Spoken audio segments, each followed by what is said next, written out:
Hi, I would like to talk to you about something's on my mind. Basically, about a Bible translation that I've read one time. It's called the World English Bible. It's one of those Bible translations that I found on the internet, and I mean it's a Bible translation that's been worked on for like 20 something years. I mean, started like in the late 1990s. I mean, it's it's an update to the American Standard Version Bible from 1901. I mean, it's it it's a literal translation of Bible, or what they call formal equivalence translation. I mean, is it basically translates word for word from the original Hebrew and Greek texts. I mean, only only in the case of the World English Bible, it for the New Testament, it uses what it called the majority text manuscripts, which is similar to like the Textus Receptus, which is used for like King James and and King James, New King James, and like modern English version. Just it's used for. I mean, Textus Receptus is used for like several Bible translations. I mean, one of the interesting things about the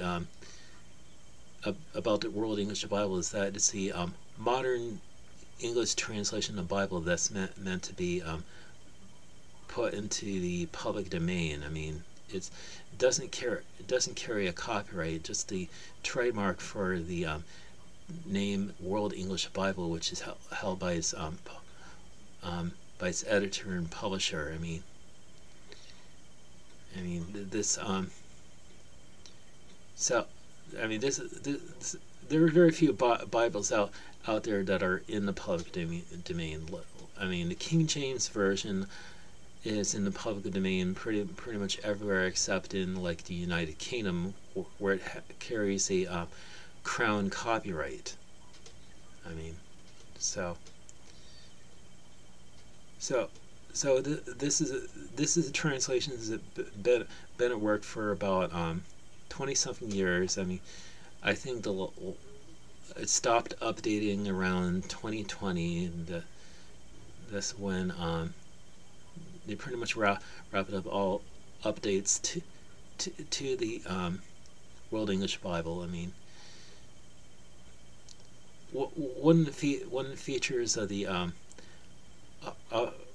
of the World English Bible is that uses for the Tetragrammaton, instead of Lord, in most English Bible translations, he uses the name Yahweh.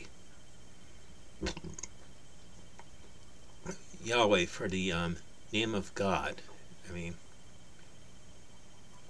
this could make the Bible translation sound rather cultic, and I mean, because well, most churches tend to use Bible translations that use the use Lord in all capitals as and in place of the Tetragrammaton.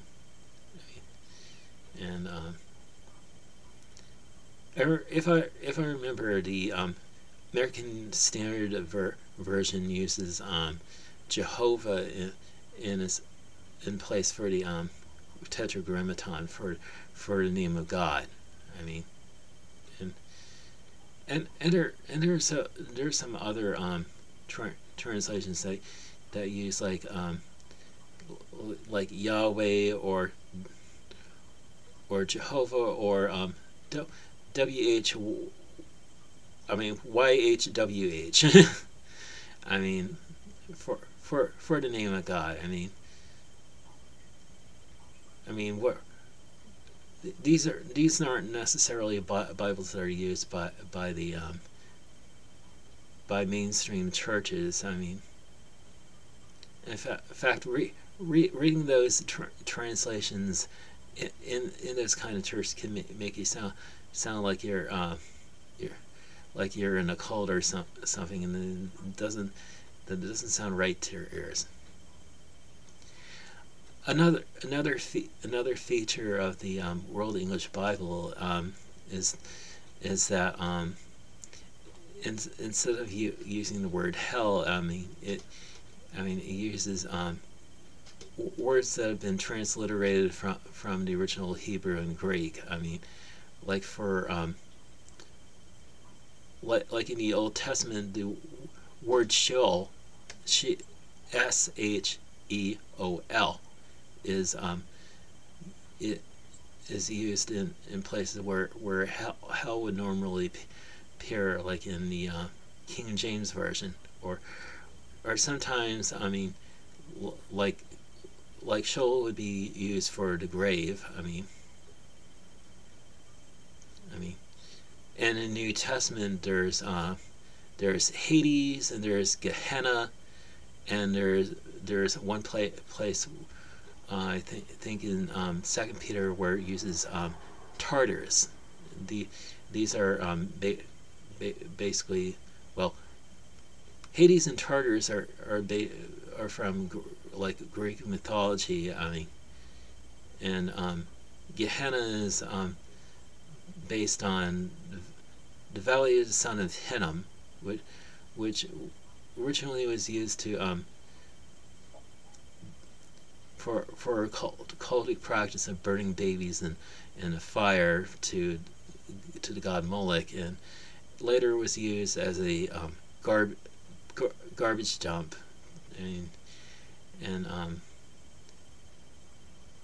That pretty much represents the lake of fire in the book of Revelation, where people will be cast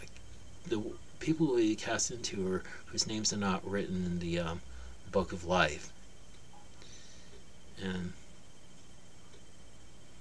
I've read through that translation once. I think it's a good translation. And just it's just not a translation that's going to be very popular in churches, because there's very few print copies available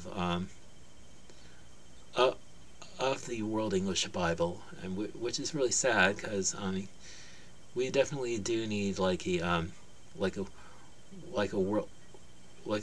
public domain Bible translation that can be freely distributed to people. King James Version pretty much has been the go-to public domain translation that can be published very cheaply. You don't have to pay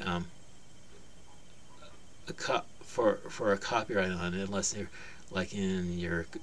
you're in the United Kingdom.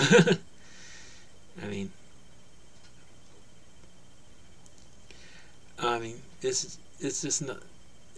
It's just pretty sad that the World English Bible isn't used pretty much in churches. The World English Bible also has it has Protestant version, and also has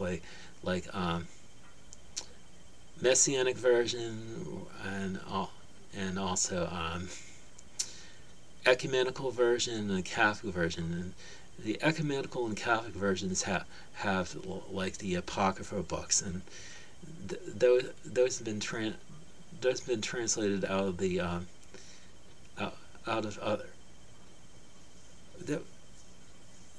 those are translated out of the Hebrew and Greek text that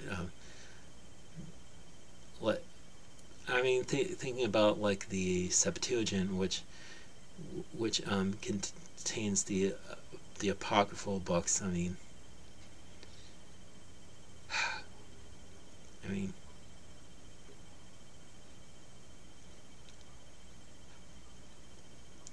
I haven't fully read through the apocryphal books in the World English Bible. It it's I mean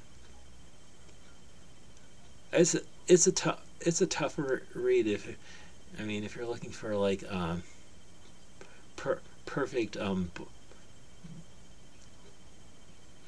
perfect Bible text. In English.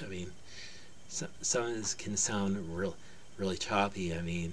That that's pretty much what I get from like reading like the some of the Old Testament books in the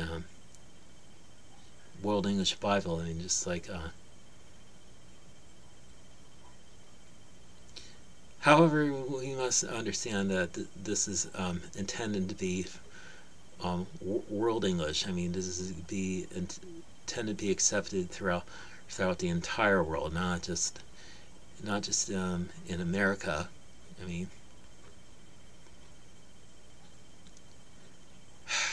so that's pretty much all I have to share with you in this video. So have a good day, and may God bless you.